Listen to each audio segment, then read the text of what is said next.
je vis toute seule sur Dijon. J'ai mon appartement, j'ai ma voiture, je fais de sport. Alors on va au cinéma, on va au théâtre. Et j'ai toujours entendu dire qu'Alexander Glasberg accordait une grande importance à tout ce qui touchait à la nourriture. Il y a une phrase assez rigolote qui dit « Il a accordé autant d'importance au recrutement du chef de cuisine qu'à celui du directeur ». Je suis un petit-neveu d'Alexander Glasberg, l'extraordinaire fondateur de COS. Et je vous présente un petit film sur son héritage. Il est né en Ukraine en 1902 dans une famille juive russophone. Il s'installe en France en 1932 et devient prêtre catholique. Pendant la période de Vichy, basé dans une paroisse de Lyon, il apporte une aide courageuse aux personnes qui avaient fui des régimes fascistes pour la France inoccupée. Et il sauve de nombreux réfugiés juifs de la déportation. En conséquence, il est recherché par la Gestapo et se cache dans une paroisse du Tarn-et-Garonne sous un pseudonyme. Là, il rejoint la résistance. Après la guerre, il s'installe à Paris et crée le Centre d'orientation sociale des étrangers, plus tard rebaptisé COS. Il se lance dans plusieurs activités sociales novatrices. Des maisons pour personnes âgées, établissements pour les handicapés et un centre pour les travailleurs migrants et pour les jeunes en situation de précarité. L'abbé Glasberg insiste que son travail ne porte pas sur la charité, mais sur la justice sociale. Et au sein de ces établissements, il exige un respect absolu pour la dignité et l'autonomie des résidents. Il encourage fortement le travail collaboratif parmi les salariés et favorise des liens avec les communautés locales. Telle est la philosophie du COS. Le COS s'est beaucoup développé depuis la mort de l'abbé Glasberg en 1981. A-t-il pu maintenir les idéaux qui ont inspiré ses débuts? Alexander Glasberg crée le centre Divio à Dijon en 1968. Il s'agissait d'une entreprise majeure avec 140 lits pour des personnes qui ont perdu des fonctions physiques à la cause d'un accident ou d'une maladie. À l'époque, l'abbé Glasberg est décrit dans la presse locale comme un prêtre de choc, en guillemets, pour avoir osé établir un si grand projet. La direction de Divio a mis en place tout un programme pour faciliter le tournage et j'ai hâte de rencontrer le personnel et les patients. C'est un vieil hôpital, entre guillemets. Nous sommes connus parce que nous accueillons les personnes qui souffrent de problèmes neurologiques graves. Nous accueillons également des personnes après des accidents responsables de traumatismes graves. Mais il y a également des personnes qui viennent après la pose d'une prothèse à l'épaule, genou, à la hanche. L'idée de pouvoir travailler également en équipe. Ici, nous sommes... Tout le travail qui est fait est un travail de collaboration. C'est un pluridisciplinaire. Il y a beaucoup de métiers différents. Le projet, quand nous les accueillons, c'est de leur permettre de repartir dans la vie. On attache une importance particulière à son confort. Je trouve que c'est très intéressant. Et puis, on prend en compte les choix du patient et ses envies. On le fait également participer à son projet de vie. Donc, c'est vrai que les décisions du patient, en fait, sont très importantes pour nous. Et l'autre grand point de notre métier, c'est plus la réadaptation, c'est-à-dire permettre aux patients d'être le plus indépendants possible dans la vie quotidienne. En proposant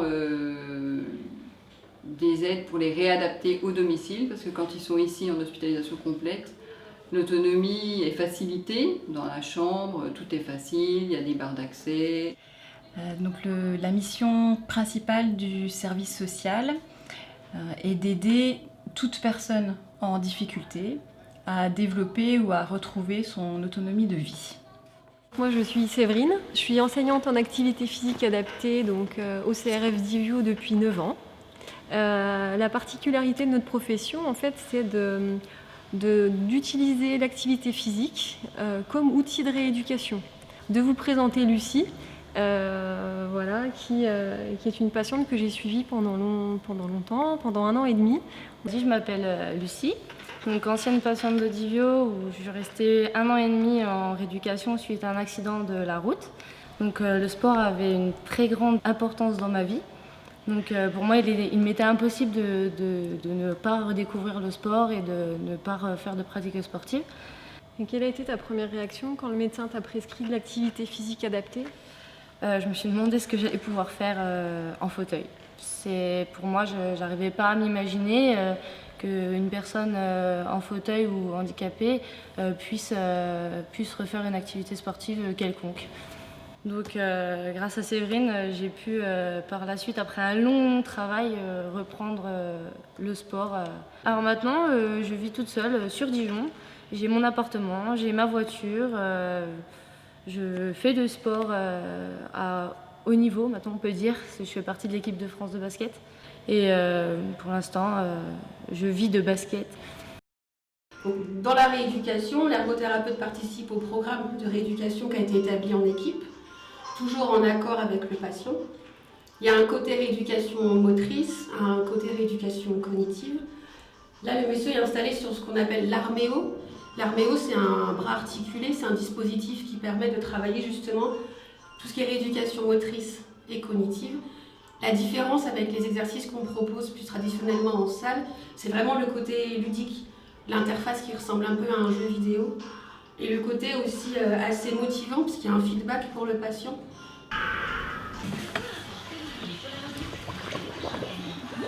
La balnéothérapie, donc en piscine. C'est vraiment intéressant parce que déjà on est en groupe, donc il y a une dynamique qui se met en place entre toutes les personnes. Et souvent c'est un moment assez important pour les gens parce que il se peut qu'ils soient alités très longtemps sans pouvoir marcher pendant plusieurs semaines. Et au moment où ils doivent reprendre la marche, on va passer par cette étape de piscine pour qu'ils réapprennent à marcher. Donc là il y a par exemple des personnes qui viennent et qui remarchent pour la première fois depuis des semaines. Et parce que l'eau, ça va faciliter le mouvement, ils vont avoir moins mal, ils vont être en sécurité. Et c'est vraiment un moment agréable pour eux parce qu'ils font des mouvements qu'ils n'ont pas fait depuis très longtemps. J'ai toujours entendu dire qu'Alexander Glasberg accordait une grande importance à tout ce qui touchait à la nourriture. Il y a une phrase assez rigolote qui dit « Il a accordé autant d'importance au recrutement du chef de cuisine qu'à celui du directeur. » Tous les jours, ils ont une soupe le soir. Un potage de légumes, du gazpacho. Voilà. Donc ils ont toujours un bol de soupe le soir et avec donc leurs plats principaux et puis leurs desserts. Voilà. Ils sont bien gâtés et on essaie d'y mettre tout notre cœur pour qu'ils sont vraiment à l'aise chez eux.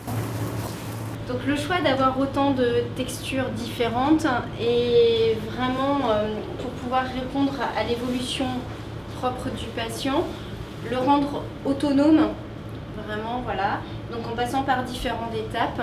Donc c'est pour ça qu'on passera quelques petites modifications par-ci par-là d'une texture à une autre, mais qui va permettre vraiment de pouvoir se dire si le patient doit rentrer à domicile avec une texture alimentaire particulière, qu'il sache quoi faire à la maison, au quotidien et dans le concret.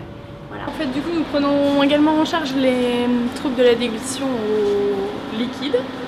Pour pallier ces troubles, en fait, on achète une poudre qui s'appelle Nutrène, qui nous permet d'avoir un épaississement différent selon les troubles du patient. En fait, on ajoute plus ou moins une dose par verre pour avoir une texture différente. La plus épaisse que nous faisons, c'est 14 dosettes pour avoir une texture vraiment gélifiée.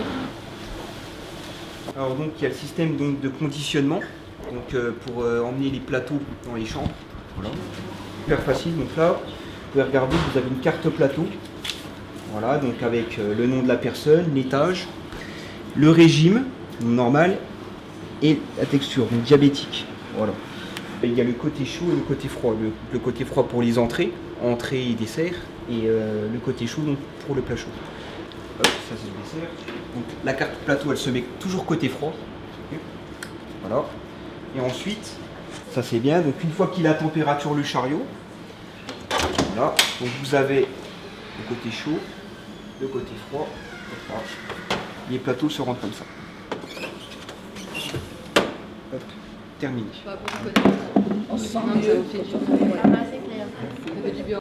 Donc on essaye de proposer des choses très, très différentes pour que tous les publics y trouvent leur compte. Donc ça passe par des activités de loisirs créatifs, par des jeux, beaucoup de choses aussi autour d'Internet, d'une bibliothèque. Essentiellement et pour beaucoup, la mise en relation des gens, donc beaucoup de liens, d'échanges, de communication entre eux le plus possible. Puis tout le monde, on se connaissait pas, et puis après on fait un gros groupe. Le jeu, la conversation, puis entre patients, il y a toujours pire que soi, donc on pense aux autres, on ne pense pas à soi.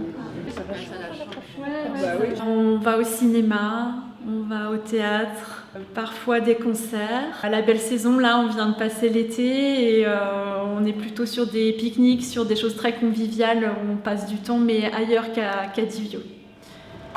Voilà, c'est une boîte classique, il n'y a rien de... Je mets une jambe, je mets une main là pour m'avancer. Et ensuite, je mets une main là et une main là pour rentrer dans le véhicule.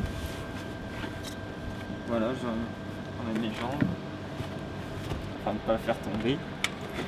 Hop, je cache encore la roue. Et là, en fait, le dossier il se replie. Donc je me remets droit dans le véhicule.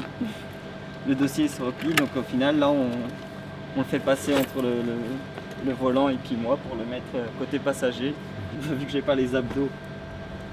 Hop, comme ça. Donc je passe le fauteuil entre moi et le volant. Ouais, comme ça, sale. Et tac. Donc du coup là, et tac. Et mettre là. Donc voilà, donc j'appuie sur le frein, je passe la vitesse et ensuite c'est une boîte automatique, donc il y a juste à accélérer, freiner. C'est les valeurs de l'abbé Glasberg qui guident l'accompagnement que nous proposons à Divio, en respectant au mieux la dignité de la personne, son autonomisation et en assurant une continuité entre la vie en milieu sanitaire et le retour à la vie normale en dehors du centre de rééducation. On fait en sorte qu'il y ait une bonne ambiance et ce qu'on appelle maintenant la qualité de vie au travail. Il faut qu'autour, il y ait un environnement qui soit bénéfique à l'envie de travailler et à l'envie de faire bien. Le volet formation est aussi un volet important. Il y a très régulièrement des propositions de formation cœur de métier qui permettent aux professionnels de maintenir leur savoir-faire, d'acquérir de nouvelles techniques, voire de pouvoir maintenir une employabilité.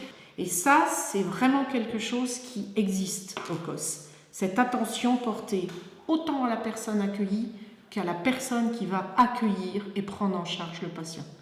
Ça, c'est très important.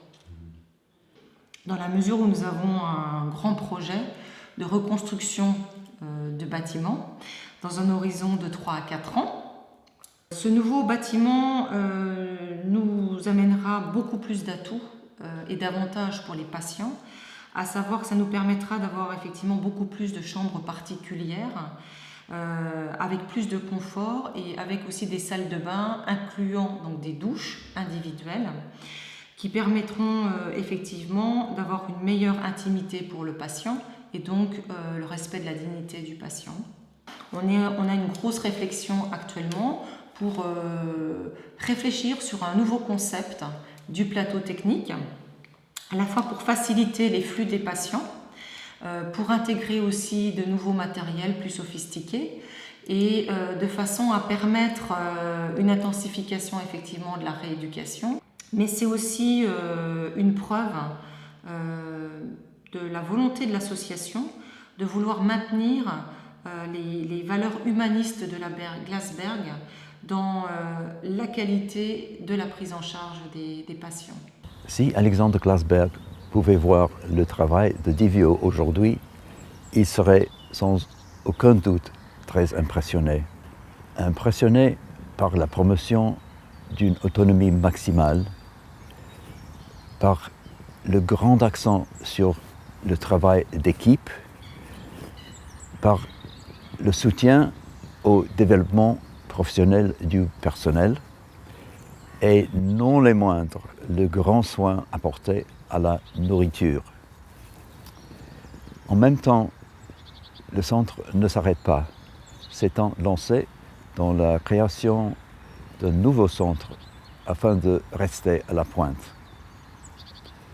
Ça aussi, c'est dans l'esprit du COS qui réfléchit et cherchait toujours à aller de l'avant. Ce fut un privilège de voir l'excellent travail accompli ici.